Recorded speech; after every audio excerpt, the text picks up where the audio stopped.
Hi, welcome to my two tumblers clay workshop today. We've got a project that'll be done in two parts, so we'll get started by first unpacking our clay kit. And if you are local, you have all the same things as me, and if you are not from here and I've sent one to you, there'll be a little list of things that you will gather from your own home. So I'm assuming you've all looked through that, gathered up your things, and we'll get started. So here's mine. It may look a little bit different than yours just because I put some of the things in different containers, but more or less the same. So this is slip. Yours will be labeled. There's that. There's some underglazes. We'll use those later, so you can just set them to the side. Won't be using them for a while. A few different tools. This is called a metal rib.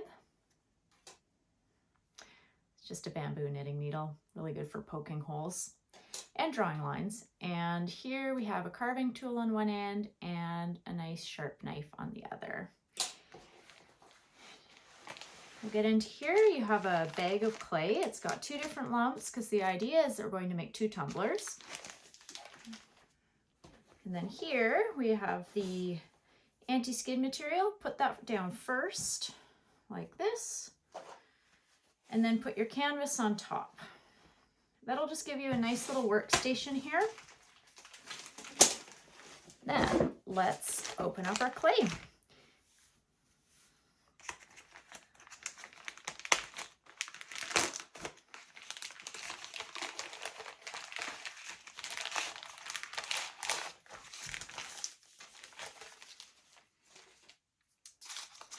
It's just wrapped in some parchment paper here just to keep it from sticking to each other. We've got two lumps.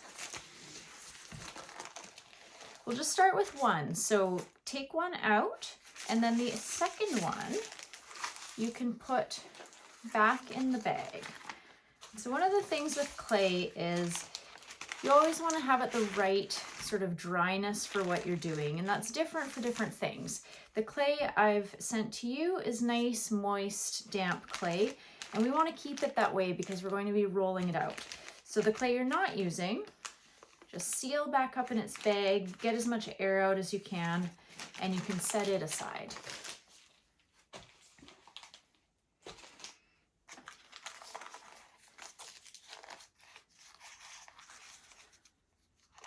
So we're going to start with the one piece here.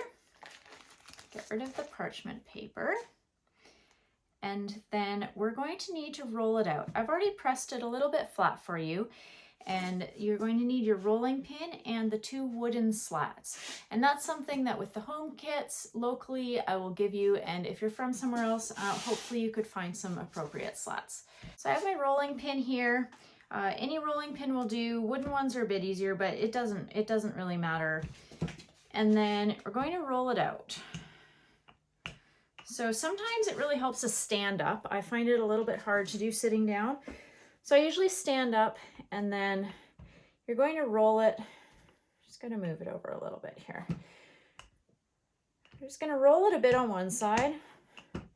And the key here is flipping it really frequently, because if you don't flip it frequently, it will, it just won't spread out evenly, and it'll become hard to roll as it sticks to your canvas. So roll it a few times. We're aiming for evenness, but just a little bit at a time. Flip it.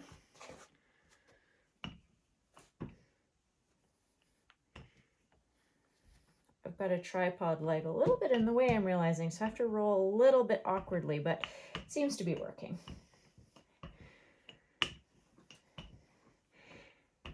And once you start to get it a little bit thinner, get it a bit thinner than this, and then we're going to use the slats. And the idea with the slats is that we're going to lay them down one on each side, and they just make it so we get it nice and really evenly thin. Here's my slats. So you lay one on each side, and it just, then you can, as you roll it, your rolling pin eventually, as you get down and it gets nice and even, it'll roll right along the slats, and that's how you'll know that you've rolled it thin enough. And you can roll it thinner.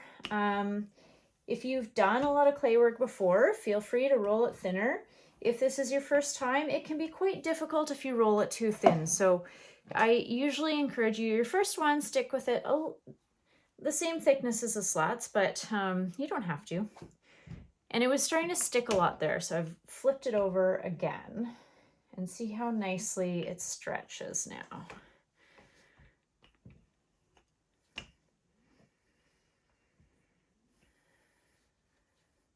Okay, mine's getting pretty nice and thin.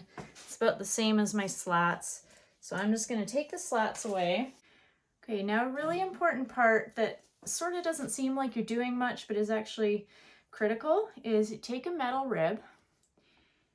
You're just going to go over the clay, really smoothing it out and compressing the clay as you go along. So I'm using a fair amount of pressure here. You can see actually pressing it down. It's not just to get rid of the texture, it actually compresses the clay and makes it so that when we bend it into a cylinder, it won't crack as easily. And you'll get a bit of clay kind of built up on here. You can take it off like this. Just don't slide your finger right along here because it's really sharp.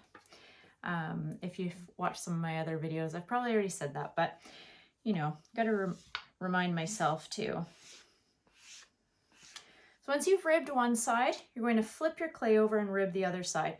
And anytime you're handling your slab, now that it's nice and flat, you just want to really be gentle with it. People say clay has a memory, and while that may not be exactly accurate in the scientific sense, it does sort of have a bit of a memory in that if you fold it really tight and then you unfold it, even once you've made your piece, it'll kind of warp in that way. So you just want to handle it always gently, sort of carefully as you're going.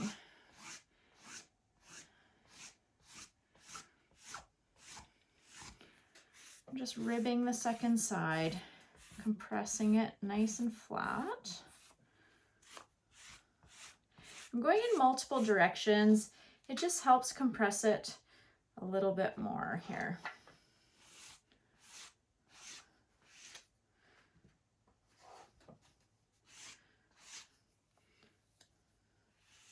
And as I get close to being done ribbing it, I'm also just trying to get a nice smooth surface there. Okay, we're going to do the next part, which involves our template. This is our template here. You either have one that I sent with the kit or that you'll print out yourself. And the plan is you're going to lay your template in such a way that you're going to have an area here that will be big enough for your bottom. So just keep your template as far to one side as possible. Lay it down, get this tool, and just trace it. You don't have to cut right through it. Just trace it so you know what portion will be your tumbler.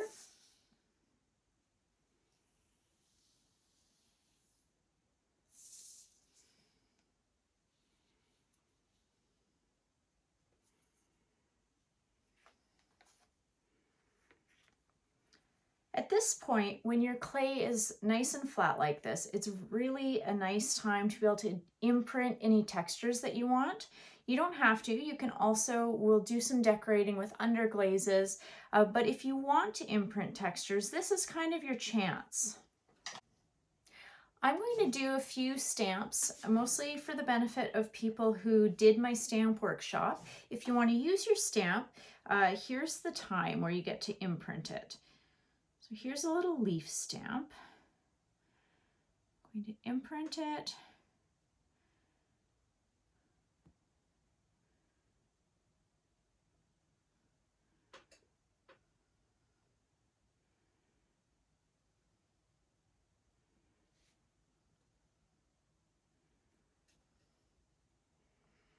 I think I'm going to leave it like that. I could do some more up there. Just up to you how you feel like having it. I'm going to do some decorating later with underglazes too, so I'm going to keep it simple. And now, once you've spent some time thinking about how you want to decorate it, we're going to get our sharp knife and just cut out your design.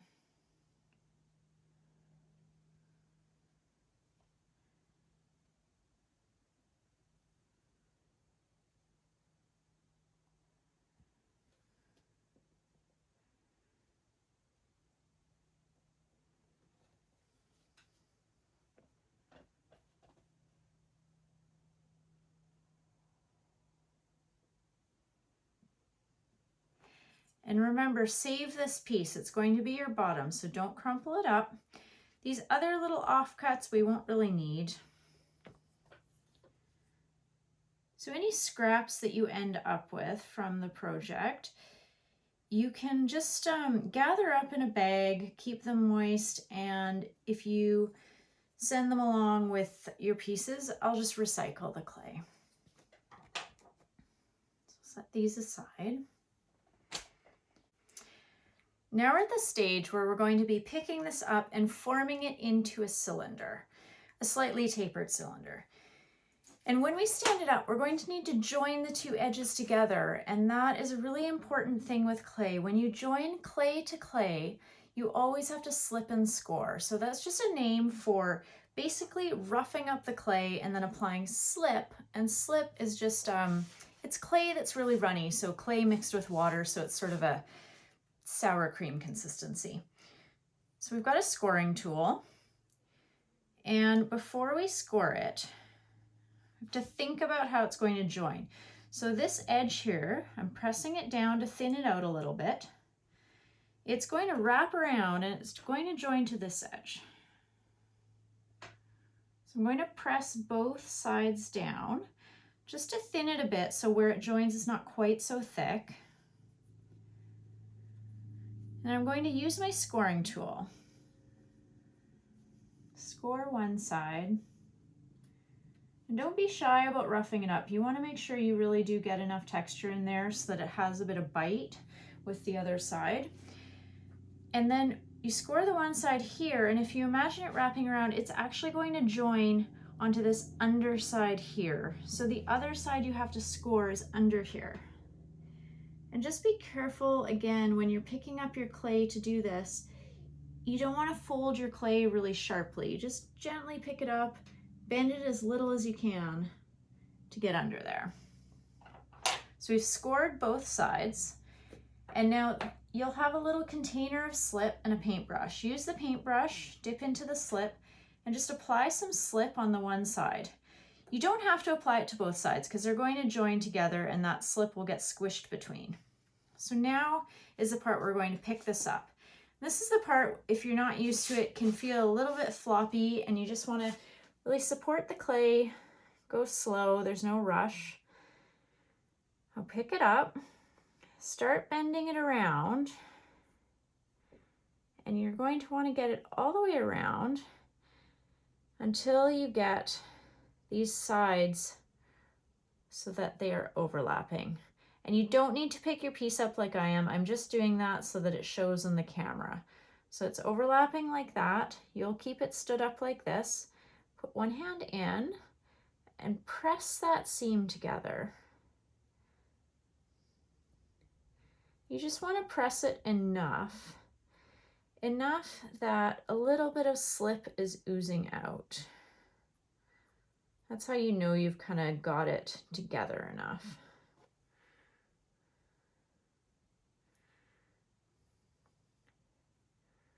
And at this point here, of course, your piece has a seam. So there's different options of how to deal with the seam. You can just embrace it. I feel like it's a hand-built piece, and sometimes it's nice to have that truth to material and leave the seam, just sort of tidy it up. So this is a tidied seam. I've just kind of run my finger over it a few times, done that. You can also, if you want to really smooth it out, I'll show you how to do that option too. So if you want to really smooth it out, you can get a metal rib and just go like this and kind of work the clay together.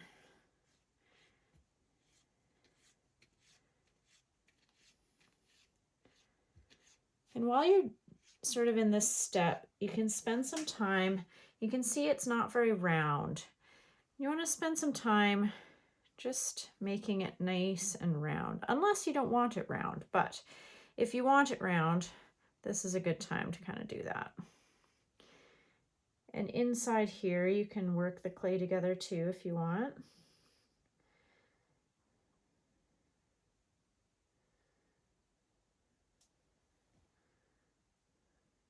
And you'll see when I'm working the inside like that, I'm kind of supporting the outside with my hand. Just makes it so if you are working the clay, you're not stretching the whole piece out of shape.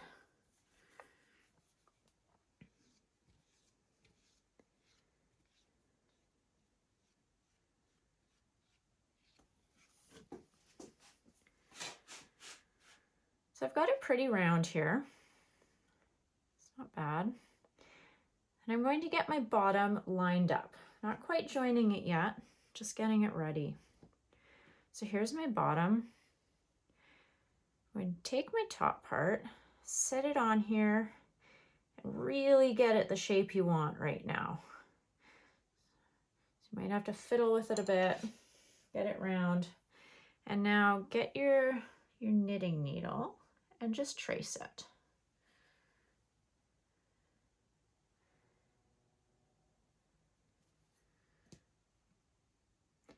And gently lift your piece off again.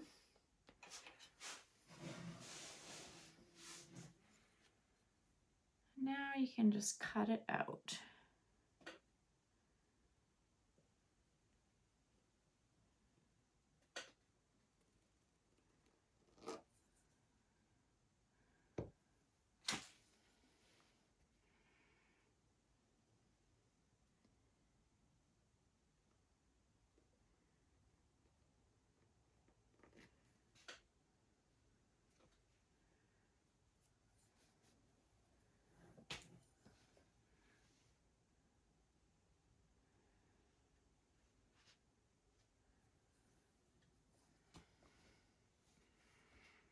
Okay, so this part is going to join onto here.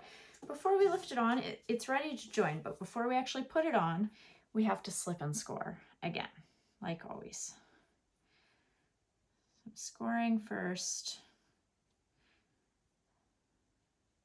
So I've got the bottom scored. Now I also have to score this part. So it's a bit tricky. You don't want to have to flip your piece around more than you have to, just because every time you handle it, it can sort of get a little more squished, but you just flip it over, score the bottom. Now do some slip. And now we're going to flip it over one more time. If you have texture on your piece, you just be careful to handle it without squishing it. Line it up before you do any vigorous joining. You just get it nicely lined up. And now here's a bit of a tricky part. I'm going to pick it up really gently tap it down. Not too hard or the whole thing will sort of get misshapen, but just pick it up. Make sure the bottom's stuck on. If it's not, just push it on a bit more so the bottom's stuck on. And then just give it a little tap, tap, tap. That should be enough. You can, a couple more is fine. And as long as you have this slip kind of squishing out a bit, you know you've got it joined. And then just work around the bottom a bit. Get it so it's, anything that's like this, little edges, once it's fired will become really sharp. So you just want to smooth these little bits out. And you have a sponge and water also. So this is a time when it can be pretty handy. Smooth it out a bit with your fingers to make sure it's nicely joined. And then you can get out a sponge and water. Have your water, your sponge, dip it in, but really squeeze that sponge out. So it's just barely damp. You don't want it soaking wet, just barely damp. Use your damp sponge. And that'll be a nice little finishing thing here. And now, here's a really important part. so that I don't mix people's pieces up, make sure you put on your initials. And while you're holding it upside down is a handy time to do that. Okay, once you get your piece, how you like it. This is, you can also work on some texture now if you feel like it. And you'll want to spend a little bit of time just working on this rim. So especially if you're going to drink out of it, a totally flat rim like right here is not going to be very comfortable. So I often kind of just smooth it over a little bit. I use my sponge for this too. Get out again, just a barely damp sponge. Just work your way around. So if it's smoothed out like that, you can leave it flat. It looks kind of nice. Or it is definitely a little bit nicer to drink out of if you actually sort of just make it, you can wet your fingers a bit and go around and round out those corners, and it thins it out a bit at the top too. So even if your piece is a little bit thick elsewhere, if you thin it out up here, it won't matter too much. It'll still be nice to drink from. I always say if you don't like drinking from it, just put a succulent in it because everything looks good with a succulent. Sometimes you end up with like a little uneven bump. You can trim it down.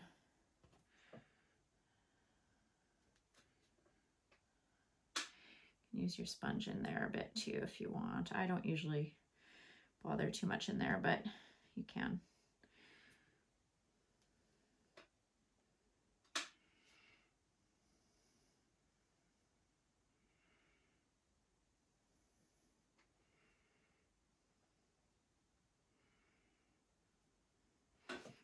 Okay, so that is the first step of the tumbler.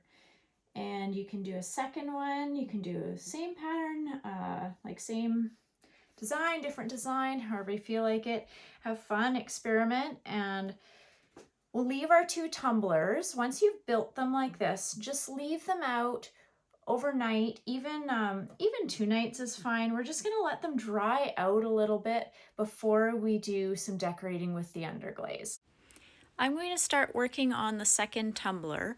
A lot of it will be repeat. It'll be done the same as the first. I'm going to do a slightly different surface design, so you'll see that.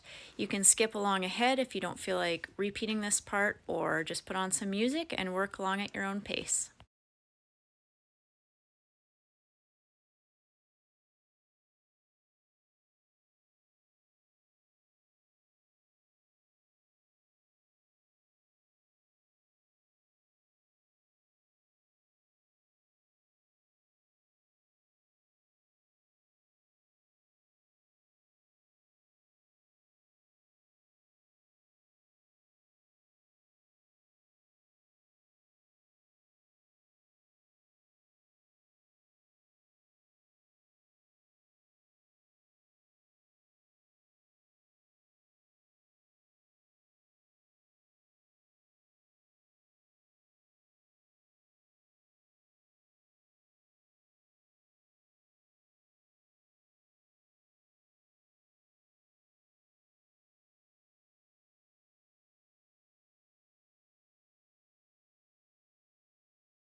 So now that we've got this shape here, this is going to be the outside of our cup.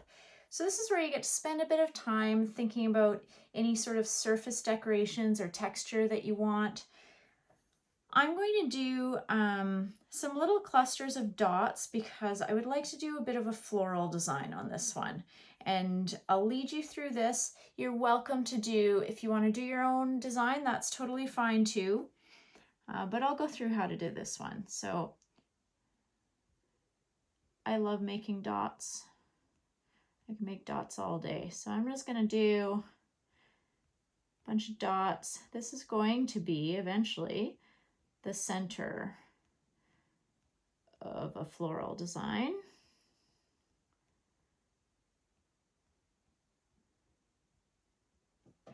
You don't want to do your texture too deep, or else when you pick this up and bend it, that'll be a place that's prone to cracking. So I'm not going right through. I'm just doing quite a shallow texture. Maybe I'll do a littler one here.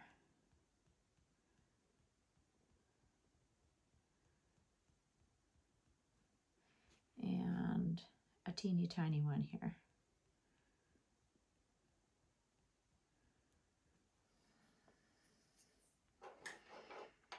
So this is just the first stage of the surface design. I've also included some underglazes, so we'll get to paint on some design too. So I haven't added a ton of stuff here. I've just done a little bit. And then we'll do another layer once these have dried up a little bit. So now it's ready to be cut out. Get your cutting tool.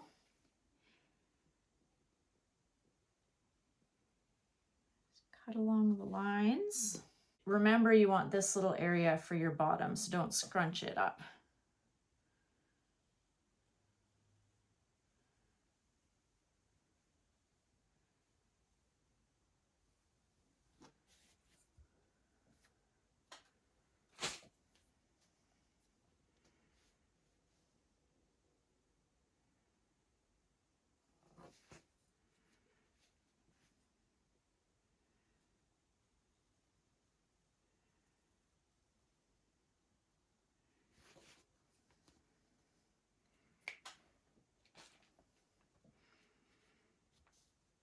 Just going to separate this piece that's going to be the bottom from this piece, just so there's a bit of room in between them to work. Press the area that's going to be joined a little bit thinner just to keep our join from being quite so thick. So this side is going to come and join over here. So I'm thinning them both out a little bit. Now I'm going to do the scoring. I'm scoring on this side.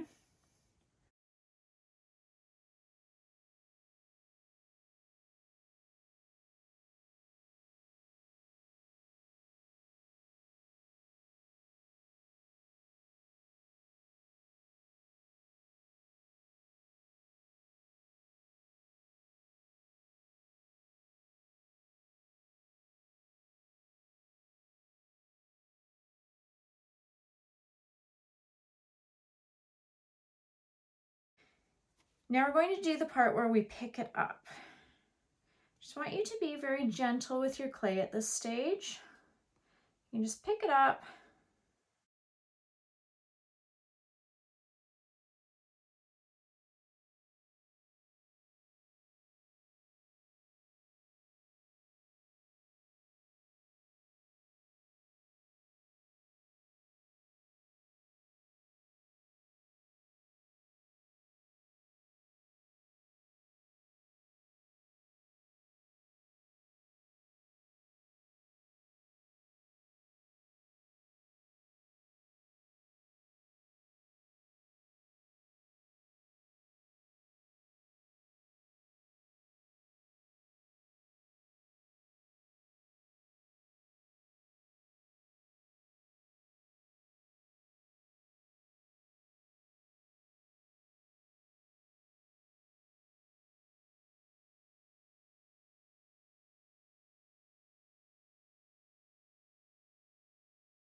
Welcome back.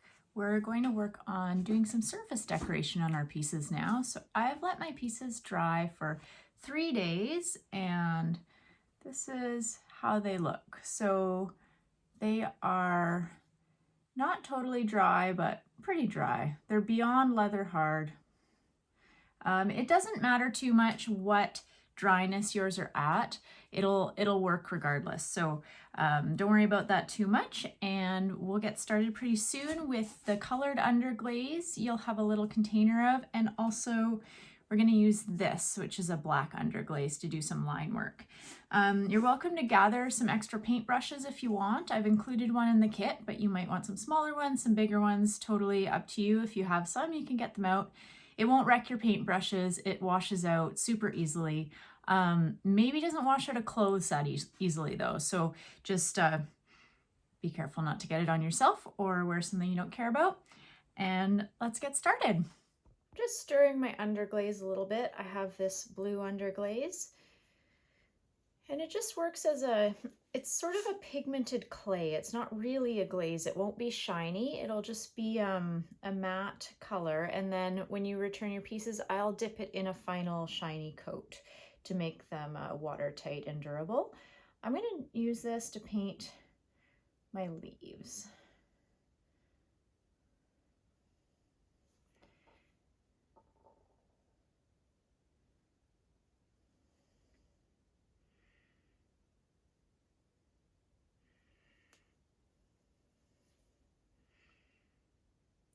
You can paint any design you feel like.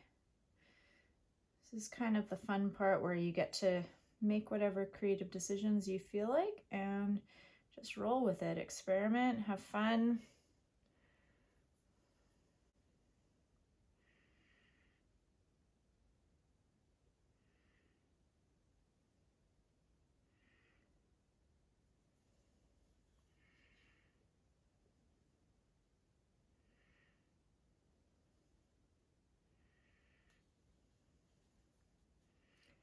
This does cover the texture of the leaves a little bit. So if you have something with really fine detail texture, you may not want to put the underglaze on that part.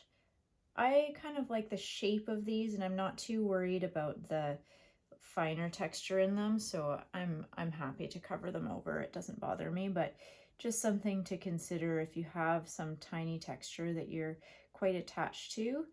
You may not want to do the underglaze in that spot. And underglazes come in a lot of different colors. For the sake of this class, of course, I couldn't include all the colors, but I love this blue. It works really well under a clear glaze, and it looks nice with the sort of white color of the finished clay also. Because this plain clay color, it's a bit gray right now when it's wet, but once it's been fired up to its final temperature, it'll become totally white.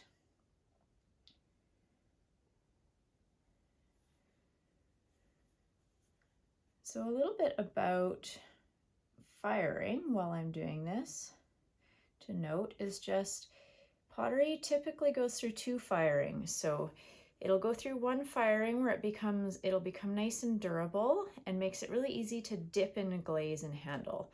So we're doing this first before any firings, then I'll fire it once, I'll dip it in clear glaze, and then I'll fire it a second time, and then it'll be complete. So there's some accent with the blue glaze. We're also going to try some of this black underglaze. Give it a little shake first. I already did mine, and then just try to get the cap off without it splattering on anything.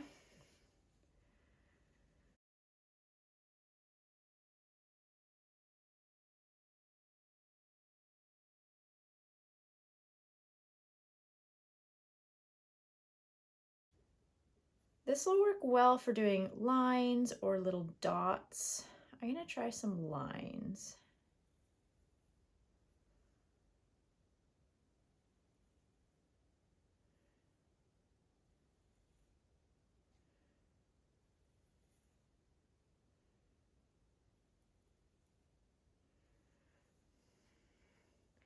Could go all the way around. I kind of like it like that as just an accent. I'm going to leave it like that for now. Maybe here I'll do something different. Do some horizontal lines.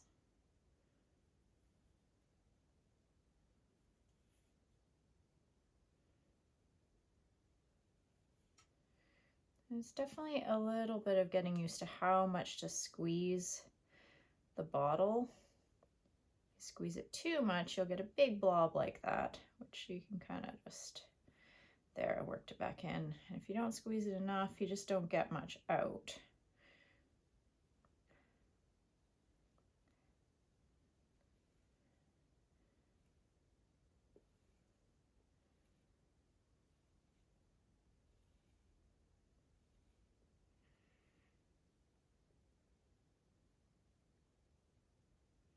It works really well for doing dots too. Maybe my other one I'll do some dots on. So I'm gonna leave it like that for now. And this is really a lot right there. So I'd actually recommend, if you have like a big blob like this, just holding it to dry, or if it's dry on the other side, you can figure out a way to sit it down propped up so that it doesn't dribble.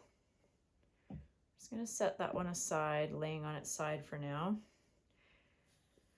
And then this one, I think this one, I wanted to do a bit of a floral design because I had these dots as the center, and then I want to do something kind of petal-like here.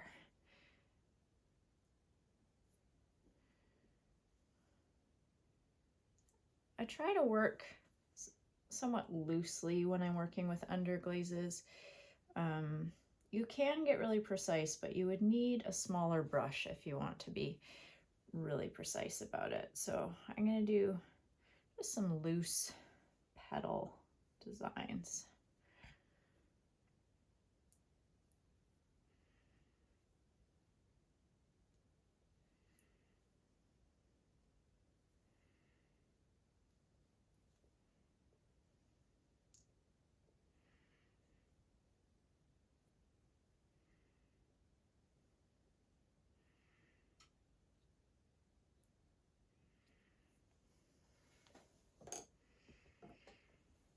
Then I'm going to do some lines, some line work here.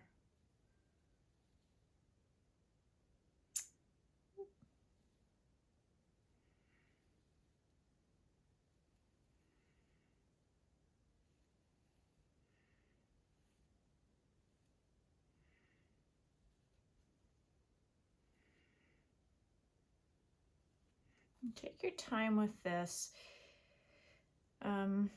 As you can see, I've got a bit of a thick area again. I don't want to tilt it and have it dribble all down, so I'm just going to hold this a bit, maybe even blow on it. Could get a hairdryer out if you wanted to speed up this process, or I could just sit this here, let it dry a bit, and then return to it.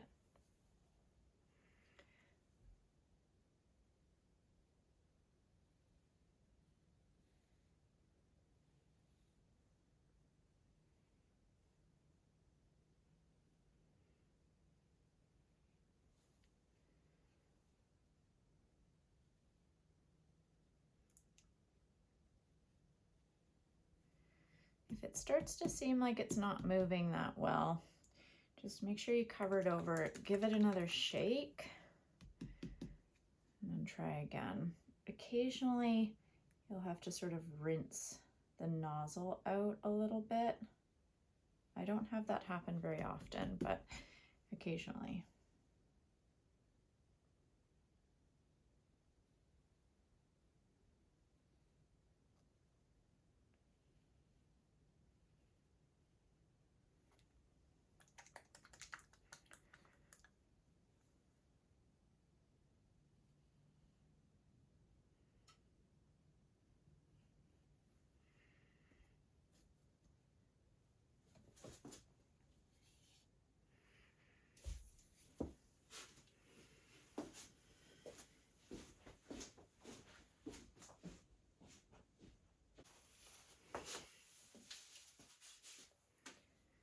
If it does get a little bit jammed up, just rinse it under some water, the nozzle of this, and then just squirt it into some other container so that you're not squirting really hard onto your piece and then all of a sudden a bunch comes out.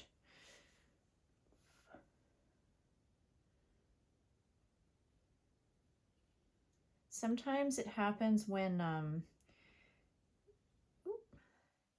the clay itself, little particles of clay get into the nozzle and clog it up. It's not so much the black underglaze clogging it up.